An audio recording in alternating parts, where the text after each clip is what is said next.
En France, un malade sur deux ignore qu'il est atteint d'Alzheimer. Alors que la journée mondiale de lutte contre cette maladie aura lieu le dimanche 21 septembre, l'AMPA organisait également ce jeudi soir un gala afin de récolter des dons. Beaucoup d'interrogations sur la maladie dite du siècle, ne plus trouver ses clés ou oublier la date du jour, comment reconnaître réellement les symptômes. Dans la très grande majorité des cas, on a oublié ses clés, ce qui m'est arrivé plus tard que ce matin, où on ouvre le réfrigérateur et on ne sait plus ce qu'on est venu y chercher. Ça arrive à tout le monde et en fait ça s'appelle un trouble attentionnel et ça peut avoir de multiples causes et il ne faut pas s'inquiéter outre mesure. En revanche, si les troubles persistent, s'accentuent, s'associent à d'autres symptômes, eh bien à ce moment-là, il faut consulter au centre mémoire, ne serait-ce déjà que pour être rassuré. Les premiers symptômes de la maladie d'Alzheimer apparaissent en général tardivement après le début de constitution de la maladie, c'est ce qui est une caractéristique tout à fait particulière. Et en fait, les premiers symptômes de la maladie sont dans à peu près 85% des cas des troubles de la mémoire immédiate.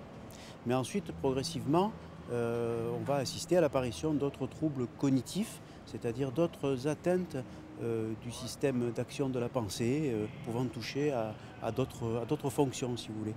Et la phase au cours de laquelle on observe uniquement un trouble de la mémoire, ça s'appelle la phase prodromale. Et il est intéressant de noter que c'est surtout à ce moment-là qu'il faut essayer de faire le diagnostic. Les personnes vont en général bien, mais se plaignent d'un trouble de la mémoire. Et donc les centres mémoire sont là pour dépister parmi celles qui se plaignent de troubles de la mémoire, ont peut-être une maladie d'Alzheimer au début. Trouver un traitement efficace capable d'empêcher le développement de la maladie devient urgent pour lutter contre ce fléau dont les mécanismes exacts demeurent encore mystérieux. Des laboratoires et chercheurs travaillent de concert. Peut-être aujourd'hui, le domaine où on est le moins performant, c'est quand même celui du traitement médical de la maladie d'Alzheimer, puisqu'il y a très peu de médicaments qui sont réellement efficaces. En revanche, il existe tout un pan qui s'appelle la prise en charge non médicamenteuse.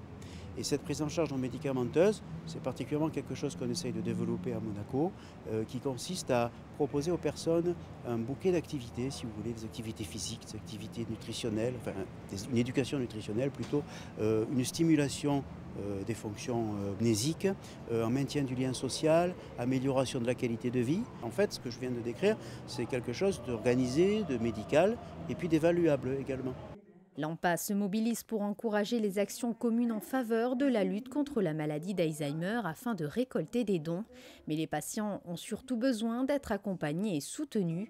C'est d'ailleurs sur cette réalité que la Journée mondiale de l'Alzheimer a mis l'accent.